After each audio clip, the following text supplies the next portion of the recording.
We're going to talk in this session about deepening our relationships and our conversations. And relationships that we talked about, really the core of what this course is about. And relationships that are no strings attached, that are authentic and genuine, provide the kind of context and the kind of trust that's necessary to really get into deep conversations about very important spiritual matters. It's in the context of a deepening relationship where opportunities can come up, where we can talk about really, really important stuff. And of course, our example through all this is Jesus. And you just look at his life and you look at the way he went out of his way to spend time with tax collectors and sinners and so forth. In fact, I love this one scene where the Pharisees really wanted to insult Jesus. And you can almost imagine the gears running in their heads. They're trying to think, what is the most hateful, hurtful thing we could possibly say to Jesus? And one of them finally comes up with this and says, "Oh, you friend of sinners." And for Jesus, like, badge of honor. Yeah, you got me, buddy. That's who I am. Jesus was a friend of sinners. He went to their weddings, he went to their homes, he hung out with them, he had meals with them, and through those kind of relationships, he influenced them for God. In fact, you think of the story of Zacchaeus, and Zacchaeus, who was the guy who was a tax collector and climbed the tree to be able to get a better look at Jesus. And it was just Jesus coming, spending time with in his home, and talking about matters of the kingdom that changed his eternity and changed his life in this world. So Jesus summed up his entire message when he said he came to seek and save that which was lost. And he didn't turn people into spiritual projects. He didn't try to manipulate them or anything like that. He just loved them. And through that, and through the relationships that ensued, he was able to talk about the kingdom of God. And so that's what we're going to talk about, the relational component. How do we build and deepen these kind of relationships? And to sort of illustrate the importance of relationships in evangelism, let me just ask a question. How many of you came to faith in Jesus Christ through a friend, a family member, a co-worker, a neighbor, somebody you knew through a relationship? How many of you? Yeah, I mean, take a look at that. That's the vast majority of people here, and I bet that is true around Christendom. Very, very often it is through a relationship that we have the opportunity to get into the spiritual conversations that can lead to a person making a decision for Christ. And of course, if your style of evangelism, as Mark was talking about, is the interpersonal style, this is really your stuff. But really, it's for all of us as well, an opportunity for us to, in the context of relationships, get into conversations that matter. So if you go to page 43, we're going to talk about 3 places where we can initiate relationships. And the first one's rather obvious. The first one is people we already know. People we already know. In other words, they may be family members, neighbors, classmates, work associates, whoever it is. Who are some people that we can, through some intentionality and through some initiative on our part, deepen our relationship with them so that we might have some spiritual conversations. Now, I say that, and it's very easy for people to say, well, wait a second. Okay, Lee, now you're talking about me doing another thing. I haven't got time in my week. Now you want me to take time out and to, build a relationship deeper with a friend or a colleague or whatever. I don't have that time. Well, that brings up the first point we want to make about this, which I think takes care of that, which is this. Just include them in activities that you're already doing. Include them in activities that you're already doing. In other words, you think about the kind of friend you have on your impact list or others and so forth who you want to deepen your relationship with. And just ask yourself, what are the things that I'm already doing anyway that I can simply invite my friend to participate in with me? So in other words, you're going to watch the ball game on television. Invite your friend to come over, pop some popcorn, sit down, and during the halftime or the timeouts, you get into a conversation. Just hangout time can deepen relationships. You're going to have a meal anyway every day. Why always have it with the other people who are Christians? Invite your non-believing friend to come join you for lunch once a week so you can have a conversation over that activity. Going to a movie, going to a concert. If you're going to wash your car, invite them over. Bring your car over, put it in the driveway, wash our cars together. Invite them to a book club to join you or a small group that you're in. Lots of ways that you don't add 1 minute of time to your activities because we're all busy. but you just invite them in to participate with you so that God might use that as an opportunity to deepen the relationship. Second, take an interest in what they're already doing. Take an interest in what they're already doing. You might find that they're involved with a sport or a hobby, with an area of study or a book they're reading or a restaurant they go to or whatever it is. If you think through what activities are my friends involved in that I might be able to join in with them so that we might spend some time together and deepen our relationship. In fact, why don't you take a moment and think of some specific activities that your friends were involved in that you can join them in. Turn to your impact list and just take a second and write down any ideas where it says things to do together. Okay, let's move on to the third way that we can continue to build relationships, and that's by throwing a Matthew party. Throwing a Matthew party. Mark mentioned this. Remember the party that Matthew threw right after he became a follower of Jesus? All his tax collecting buddies had joined him in that. And of course the disciples and Jesus did as well. So it was rubbing of shoulders of irreligious people and religious people, and who knows what kind of spiritual sparks might fly. Well, we can do that. We could throw a party, invite some friends of yours who are Christians, invite some friends of yours who aren't Christians, hang out together, and through that experience, pray that God might initiate some conversations or start some relationships through which Christ might at some point be shared. We had a woman named Terry who took this course, and she took this very seriously. She threw a Christmas Matthew party, and around Christmas invited her neighbors, some of whom were Christians, many of whom were not, and they got together, and through that experience, one of her neighbors who'd been kind of turned off to Christians found, hey, these people are okay. This was fun. I enjoyed myself. And it was an opportunity for Terry to go deeper with her friend, and they continued to get together, deepen their relationship, and by the time Easter came along, she invited her friend and her friend's daughter to come to the Easter service with her. And at that particular Easter service, the woman and her 9-year-old daughter both came to Christ.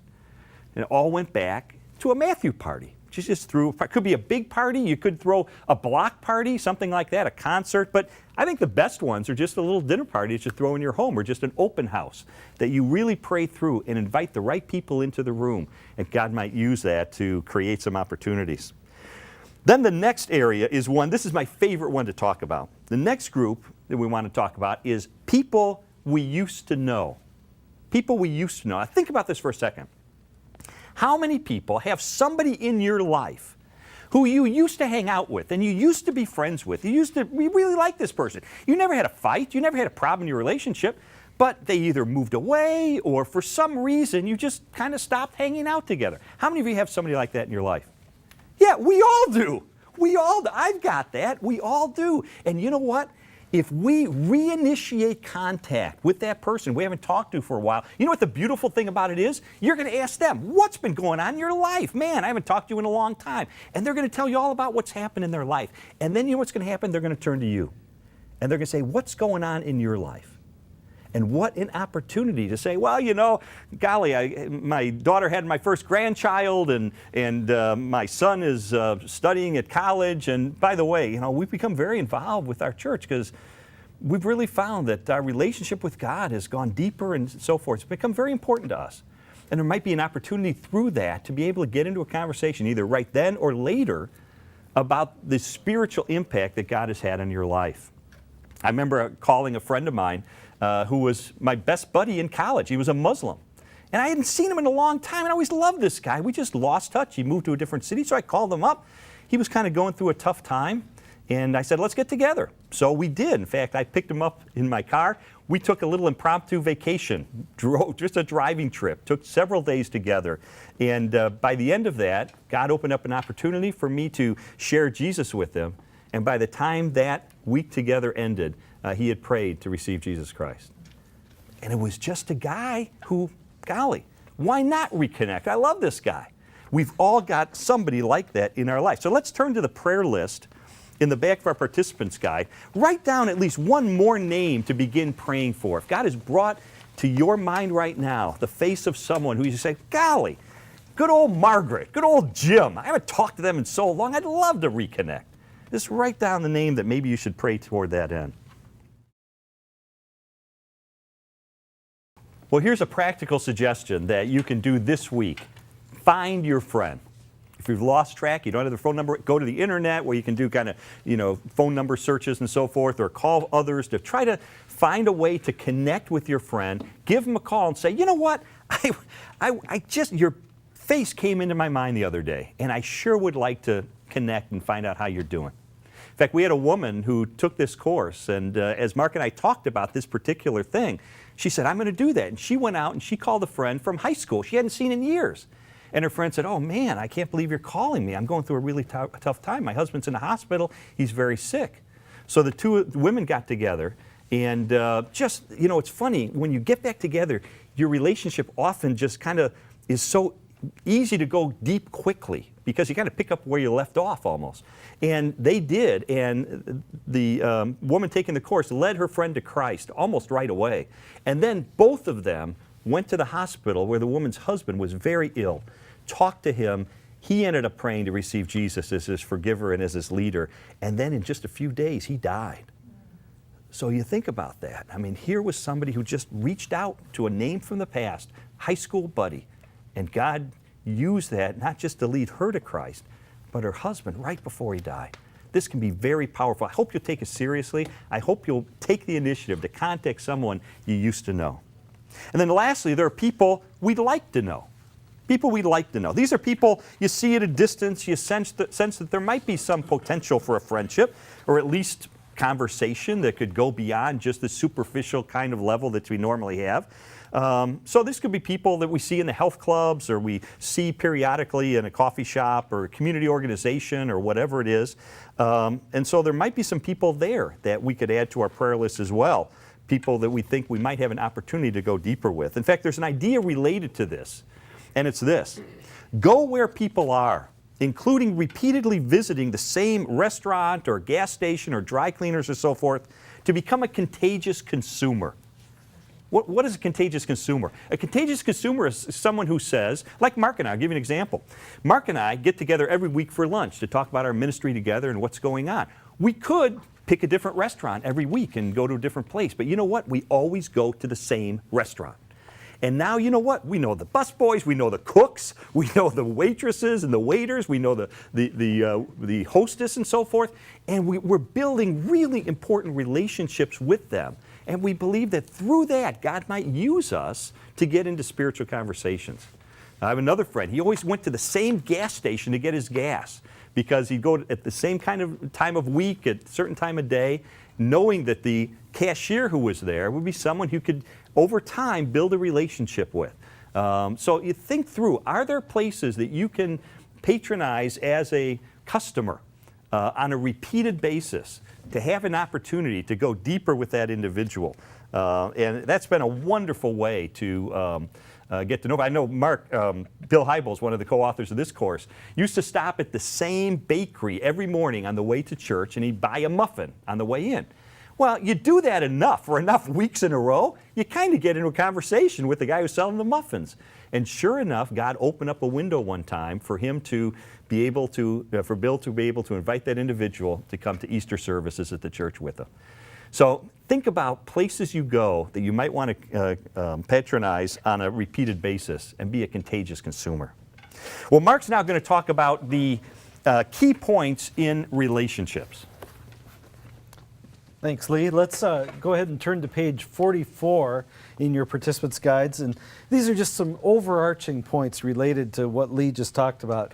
And the first one, maybe we don't need to state it, but it's good to be reminded. Let the Holy Spirit lead you. He may lead you to, reach out to and form a relationship with someone very different from you. Or he may lead you to hang out with someone that you have a lot of similar interests and hobbies with, and it's very natural. You never know how the Holy Spirit might lead on that, but stay open to his guidance. Also, I think it's real important to say, while we're talking about building all these relationships, sometimes God will lead us to build a short relational bridge quickly with someone that we just have met. For instance, someone next to you on an airplane, where you're flying somewhere and the person's there, and you build sort of a relational bridge. You talk about normal things, but maybe God will use you as a link in the chain, even in that quicker kind of circumstance. Think of Philip with the Ethiopian. where he had never met him. Well, he just shows up and boom, he has the opportunity to lead this guy to faith and actually baptizes him, and boom, he's gone again. So you just never know how the Holy Spirit might lead, but we got to stay open to his direction, and as well as his wisdom to know how to approach people, how to mix the right balance of patience and persistence as we talk to people. Next, here's a real scientific sounding principle. You can write in the word barbecue. This principle is the barbecue first principle. Now, this, let me just tell you, came out of a story from my own experience. My wife and I had moved into a new area, and we'd gotten, it's overstating it to say we got to know these folks. We had met the couple that lived next door. And we had a Christian concert that was happening at our church, and we had some tickets. Last minute, our friends backed out, and I thought, well, no problem. I'm going to invite Scott and his girlfriend that live next door, see if maybe they'll come. And I kind of trapped them out in front of their house. They were walking by, and I said, hey, Scott, hey, we got this concert, and it's music I think you'll really like. It's really good stuff. And I just went way too fast with this guy. We barely knew each other's names. And here I am inviting him. And all I did was make this guy nervous. I remember he kind of stammered around and looked at his shoes and kind of glanced nervously at his girlfriend and finally looked at me and he said, I don't think we'll come to the concert this time, but if you ever want to get together in the yard between our houses and barbecue, just let me know and maybe we can get together and do that. And I said, okay, cool, great, see you later. And as he walked away, I thought, what's wrong with me? I teach this stuff. You barbecue first. Then you start spiritual conversations. As a general rule, generally speaking, we're better to deepen a relationship a little bit first. Warm it up, build some trust and respect, and then bring up spiritual topics. So that's the barbecue first principle. And then finally, mention spiritual matters early. Now this one might seem like almost a contradiction because we're saying build relationships, barbecue first, but there's a balance here. And if you don't bring it up too long, it gets hard. Have you noticed this? The longer you wait, the harder it gets. So what we're saying is don't tell them everything you know. Don't dump a whole load of all your theology. And all we're saying is drop some spiritual hints earlier rather than later. Let them know, just kind of pepper into a conversation, a mention of something you're doing at your church or a Christian book you're reading or, something that pertains to your faith that can at least create some curiosity and get people thinking. So, we've now kind of finished the first half of this session. We've talked about building relationships. Now we're going to go to the second half and we're going to talk about how to start spiritual conversations within the context of those relationships. So you can, I guess you're on the right page there, page 44. Let me just say as we move into this next session, or next section of this session, this is really the turning point of whether or not you're going to become a contagious Christian. It really is. Because if we don't reach the point where we put it into words, where we get into a conversation, all they have is just our life to watch from a distance. And that's a good thing, but it's not enough. As we quoted the verse earlier, Paul said, someone has to go to them and explain it. It needs to be put into words, and we need to be willing to initiate spiritual conversations. And that's what we want to learn how to do in this session. Now, again, good news, Jesus is our example. Jesus, as we talked about in an earlier session in John 4, talked to the woman at the well. And if you really track what happened there, Jesus sort of baited her into a conversation. He used curiosity. He dropped the little hint about, the little comment about spiritual water. And, so if you would have asked me, I would have gotten you spiritual water. That was not a common commodity. They didn't buy spiritual water in bottles in those days. And he knew that that would produce sort of a curiosity in this woman, as it did. And they got into a spiritual conversation.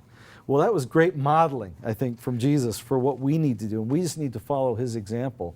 Whether it's minutes or months into our relationship, we need, to be looking for opportunities to see if our friend's open and to talk about, spiritual topics.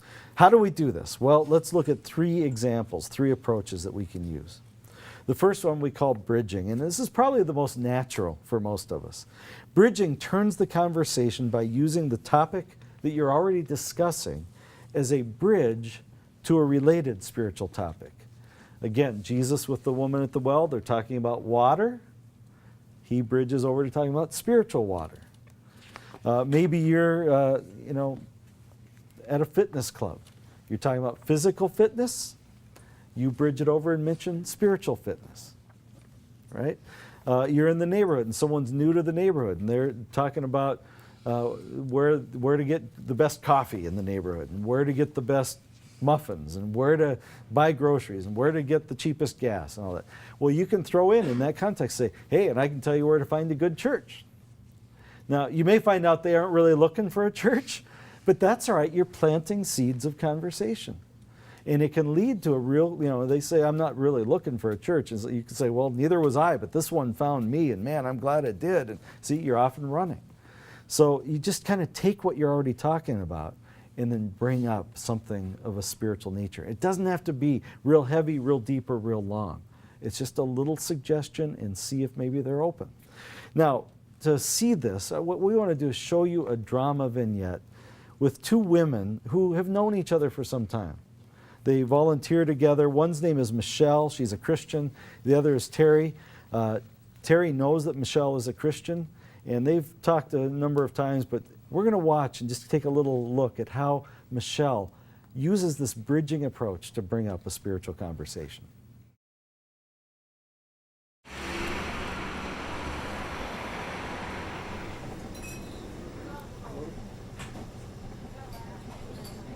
How long have we been sitting here? 20 minutes? Half hour? 5 minutes. No. Yes. Oh, it has to be longer than that. Why can't we come up with anything? I don't know, but I don't want to go back to the park director with nothing. Sorry, sir, but Michelle and I, we are just volunteers. Sorry, we can come up with any ideas for the fundraiser banquet. Didn't you say you already had some ideas for the decorations? Oh, no, not really. They're just rough ideas. I was basically doodling. Come on, let me see. Maybe it'll spark some ideas. Okay, but promise not to laugh. I'm not going to laugh. Let me see. Terry, these are incredible. Wow, I never would have thought of using the space that way. Seriously, you like it?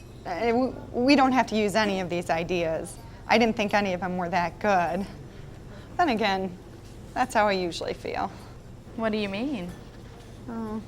Sometimes I'm just not very confident in my ideas or myself. Really? That's hard to believe. I mean, you're so good at this. I feel that way a lot of times, but you? Well, I guess I worry that people won't get me or accept me. I've always been the creative type, and for most people, that is not a good thing. So you end up second guessing yourself about everything, right? Totally. I'm with you. I feel the same way a lot of the times. It's not easy for me, but I try to remind myself that it's not always as important what everybody else thinks about me. It's more important what God thinks about me, how He feels about me. Yeah, it's tough. Well, what about you? Have you ever thought about God from that perspective? What do you mean? Well, I was wondering if you ever thought about what God thinks about us, about you. I have wondered about God before, especially when I was little. I didn't go to church much. Okay, I think that's a scenario we can probably imagine ourselves in, and you saw what she did there. Let me just ask first, what's your reaction to what you just saw? Is that something you could do? Any thoughts on it from the group here? It looked easy. It did look easy? Okay. What else? It seemed very natural. It didn't seem like it was pushy at all. It was just taking opportunity of something that was already happening in the conversation. Yeah, I like what you're saying. It felt natural. It didn't feel like she was forcing it or cramming anything down anyone's throat. It just kind of naturally brought it up. What did she say? What natural thing did she do? How did she bring up the spiritual conversation? She saw a weakness in her, and she identified that to create a way to put in a strength. That would be Yeah, Christ. kind of met around a common weakness, a common struggle they had, and then kind of talked about the difference God made in her own situation dealing with that same struggle. That's the kind of thing we're talking about here with bridging. It's something I think that can be very natural, and it's something that we can all do. And I hope that we're starting to heighten all of your awarenesses of these kinds of opportunities that come our way. Let me go to the second approach, which is pretty similar, but uses a questioning approach. Let me just read what it says. It says, the second approach to starting spiritual conversations is similar to bridging, but instead of making statements, it evokes a response by asking a question. For example, you're talking to someone and you get into sort of your backgrounds, your upbringing. It's a very natural or easy thing to say, well, I'm curious, do you have any spiritual aspect to your upbringing? Did you ever go to church as a kid? Maybe it's a holiday and you say, do you have any religious practices you practice around this holiday? That kind of thing, where you ask some questions, and then it's so important when we do that we kind of be quiet and listen. Most people have so few people in their lives who really take an interest in them, a genuine interest, and ask questions and then listen. But if we'll do that, you'll find that many people will open up, maybe not all at once. They're going to test the waters a little, but gradually become more open if they sense that we genuinely care and that our questions are sincere and that we really are listening to them. Then the third example is the inviting approach.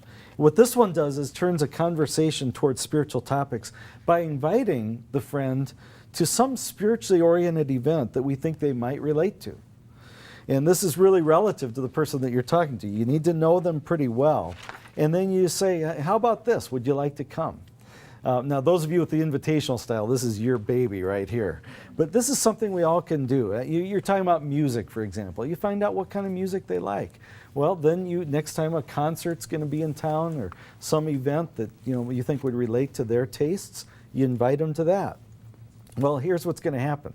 They may not want to come. They may say, well, that's nice, but I'm not really that interested. But here's what's so cool about this. Regardless of their response, it can still turn into a spiritual conversation. Remember that earlier statistic I told you from George Barna that 1 in 4 of your friends would go to church if you just invite them. That's the good news. The flip side of it, though, is 3 out of 4 are going to say no. But here's the great news. 4 out of 4 can turn into spiritual conversations.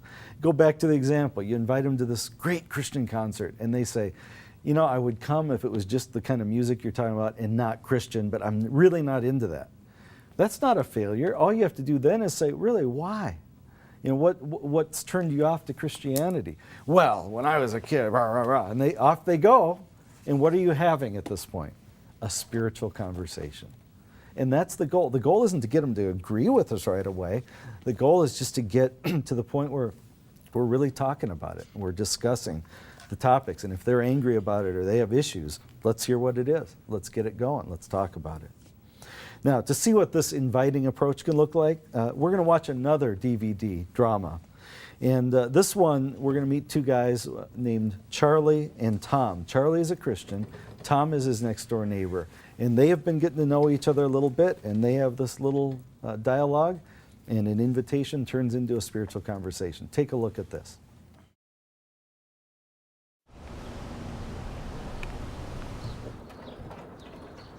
Hey, this little guy yours? Hey, Tom, yeah, that's Gus. We got him from the animal shelter. I don't think I'm gonna mention this to Stacy. Man, I tell you, you own a dog for less than a week? Gus, huh? I remember you guys saying you were thinking about getting a dog, and I saw you walking him a few nights ago. He was just wandering around my backyard. Cute little guy. Yeah, thanks, I appreciate it. So how are things going? You still crazy at work? Oh, Charlie, I tell you, work, home, school, you name it, it's crazy. Oh, sorry to hear that. Oh, no, it's good. It's like there's no time for anything else. Stuff I want to do anyway. Really? Like what? I don't know. For one, I'd spend some time outside. I feel like I spend most of my days staring at a computer screen. Oh, yeah, I hear you. Back in college, I'd sometimes go weeks without seeing the sun. So is it just a busy time, or is it going to be like this for a while? I don't know. Stuff at work should slow down in a few weeks, but then it's not as nice out, Yeah, I do know. It's like you have to take extra time to figure out when you can find extra time to get out. It's like this thing Stacy and I are doing this weekend. We had to reschedule so many things just to make it work. But it's done, and we're going. Really? What are you doing? You know that church Stacy and I go to? Well, we're doing this really cool thing where we're going with a group of people, now get this, to help build a baseball field downtown. It's for a league this guy we know runs for troubled kids. Really? Now that does sound interesting. Yeah, you know, now that I'm thinking about it, any chance you want to go with us, help out, spend the afternoon outside on a baseball field? It's your favorite sport, right? Yeah, it is. But listen, I appreciate the offer. I don't know. Things are so busy right now. I mean, it's mostly people from your church, right? Yeah, but, you know, think about it. If you want to, great. If not, you're just missing out on a great time outside. But if you don't go, would you mind being on Gus watch while we're gone? Just drive around the neighborhood looking for him? You know, I never even asked you if you went to church. Is there one you go to around here? Well, actually, I grew up in the burbs, and it's been a lot of years. But we used to go to a church in our old neighborhood. Really? What was that like? Well, actually, it wasn't too bad. Okay, let's talk about this one for a minute. How did Charlie transition the conversation? He did an invitation. Someone tell me what it was. He saw that his friend wanted to get outside and he invited him to go outside. Yeah, it was relevant to his friend. His friend said, I want to get outside. I'm just stuck inside all the time. So he gave him an opportunity. He did an invitation that really fit what his friend wanted, but it was related to something spiritual at his church, right? And you saw how that natural invitation turned into a natural spiritual conversation. And I'm telling you, this is an approach I use all the time. If you're excited about your church or you're excited about some outreach ministry or event that you're involved in, maybe some kind of seeker small group or alpha group or something like that, it just gives you constant opportunities, not just to invite people, but to use the invitation as a way to talk about spiritual matters. So now what I want to do is give you a chance to try this using any of these three approaches. What we want to do is turn to page 46 in your participants' guides and look at some possible scenarios that you might encounter where you could turn it into a spiritual conversation. Let's just look at the instructions here. First of all, there's 3 scenarios on page 47, the next page that I'm going to have you turn to in just a minute. What I want you to do is glance through those and then decide which of these probably would be most likely to come up with the person on my impact list, the person whose name you wrote down earlier. And then we want you to focus on that one, okay? Then what I want you to do is read it and then write a couple of ideas of what you might say. And you see that first box turn to page 47. The first box says, you might say.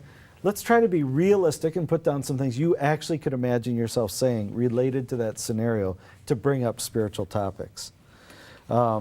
Example, the first one talks about being out in nature with a friend. You're seeing the beautiful sunset or whatever. You may say something like, God must have quite an imagination to create all this beauty that we see in front of us. Well, that's just an easy way to bring God into the conversation, and who knows where it could go. God could really use that.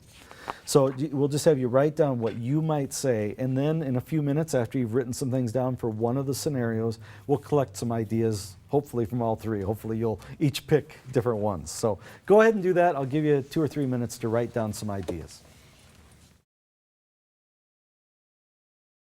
I hope you wrote down some great ideas, and what I want to do is collect some of those. And we'll just go through these 3 scenarios quickly, and you can just call out some examples of what you wrote down.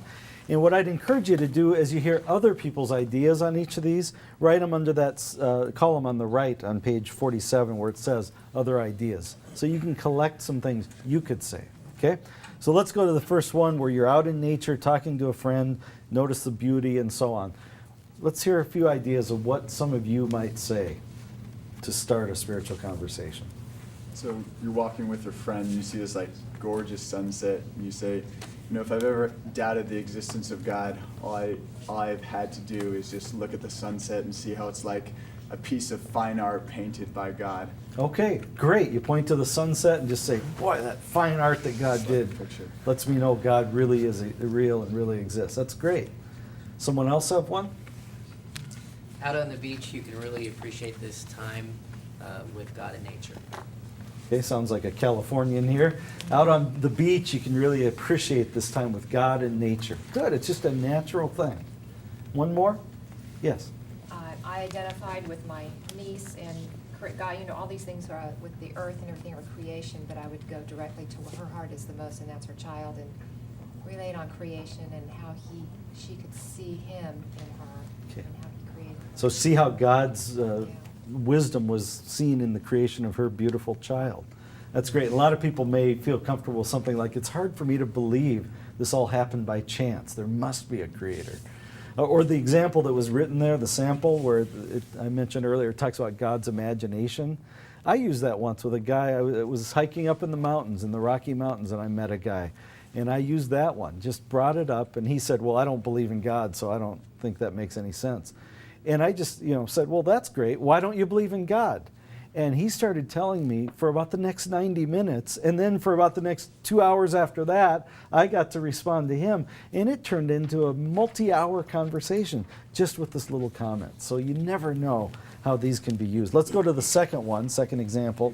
You're talking with a work associate about an upcoming holiday like Christmas or Easter. What could you say? When I was a kid, they always had a manger scene set up in the town square area. I remember seeing the donkey and all this stuff when I was a little kid, and it made a real impact on me. But these days, they don't have any manger scene anymore, and you hardly ever see that sort of thing. Yeah, there's a lot of controversy about the manger scenes and non-manger scenes, but it can get you a chance to talk about what that manger scene really means and start a conversation. Good. What else? I would ask them about their best Christmas tradition, whatever that was growing up, but do it in a question and then connect that on a more of a like an emotional or feeling level to get them to, not just think about what I did, but why was that important to you? Yeah, what did it mean to you? So you start talking about Christmas traditions and what they did. Good. One more? Yeah, something similar. Sorry. Go ahead. Asking them where they're going for travel or visiting any family or friends, things like that. And maybe there would be a spiritual aspect to whatever they're doing. Right.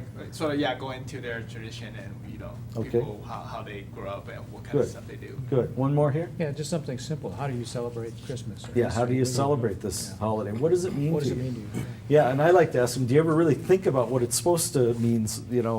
Easter's about a person who supposedly died and rose from the dead. Do you buy it? I mean, have you thought about it? Have you looked at the evidence? So those are some of the ways we can use that one. And then the third one, you're talking to some friends about some popular TV shows, news programs, songs, or books, or whatever. What could you say around that one? Well, even books that defame Christ, if it's popular enough and if they've read it, then you can talk about that and say, hey, what do you think about that? They can say, oh, I thought it was true, or I didn't know much about this, and then you can launch into a conversation based on that. That's really good. And these days there's plenty of books defaming Christ and Christianity and the Bible, so there's plenty to talk about those kinds of books in the media, or the authors are interviewed on news programs and so on. What else? Sometimes if you're reading a book out in some coffee shop and someone comes up to you and it was a Christian book, they might say, what's this all about? And might engage in that way. Well, you can share with them your Christian faith.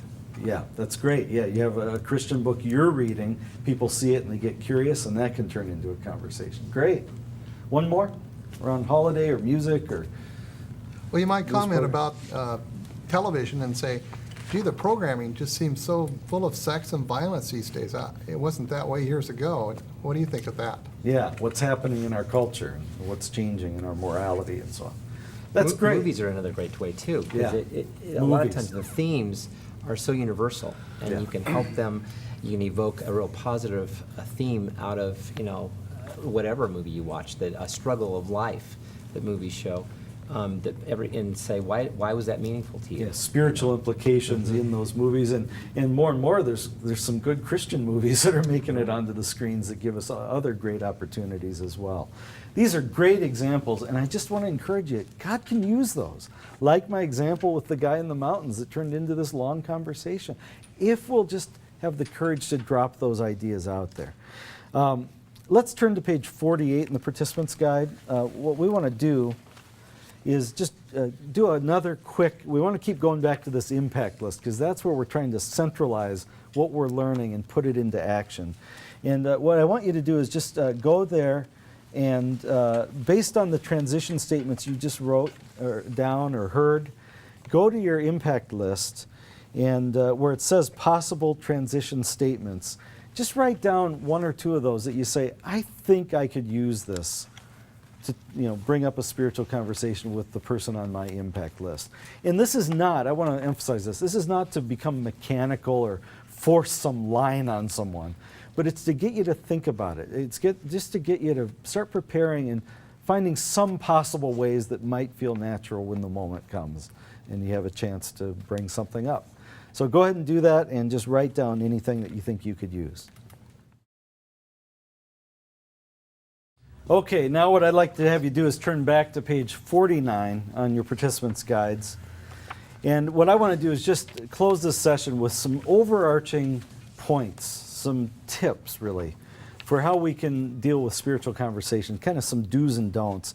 And what I'd encourage you to do is just put a check on any of these boxes where you say, yeah, I think this is one I got to watch out for. This one really applies to me. And we'll just click through these pretty quickly. The first one is take initiative.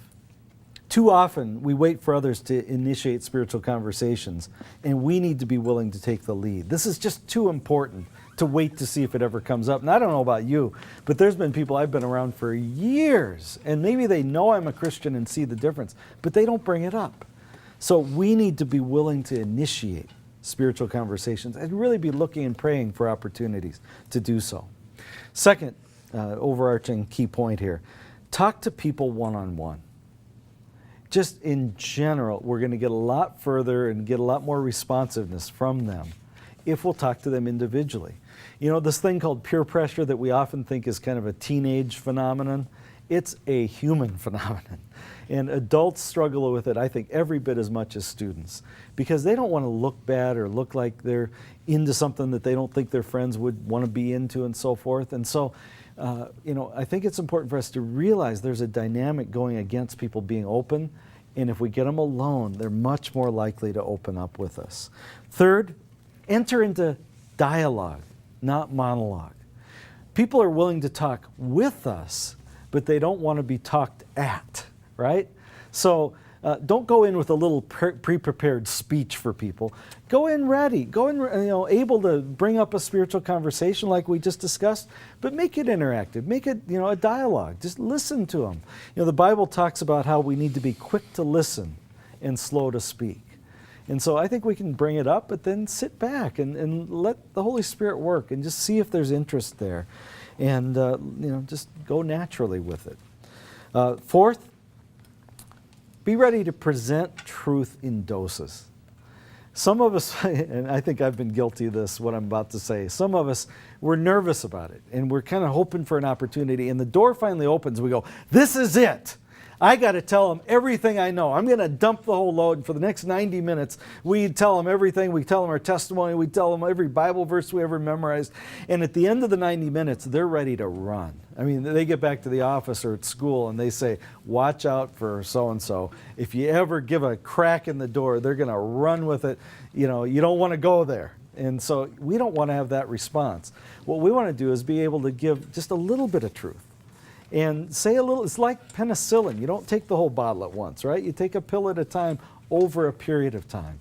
And that's how we, I think, need to be ready. If they're real open, go as far as they're ready to go, but don't force it further than they're ready. And then fifth, be ready to make the most of split-second opportunities. This one is so important. We have those opportunities that come up maybe more often than you realize, and we're used to kind of ducking out of them. We kind of take the safe way out. Someone says, what did you do over the weekend? And we talk about the boating trip or the bicycle trip, instead of talking about something that God did in our lives or our heart or our family at the seminar we went to or at the church service. And so we've got to be willing to do both and to say, this is an opportunity. Sure, I'll mention the boating trip, but then I'm going to talk about something I heard from my pastor Sunday morning that really added value to my life. And we make the most of that opportunity. But here's the problem. Fear often comes in. And we get in that situation. Someone says, what'd you do over the weekend? And you go, should I or shouldn't I? I'm going to talk about the bike trip or the whatever. But I don't want to talk about this. And what I want to do is encourage you, Take courage at this point. In fact, I've got real quick a 4-point little outline of what you can do. You ready for this? Take a deep breath, say a quick prayer, open your mouth, and let it fly. That's what you need to do. You got to just take a deep breath. You need oxygen to do this. Say a quick prayer. You need God to be backing you up on this, but it's not time for prayer meetings.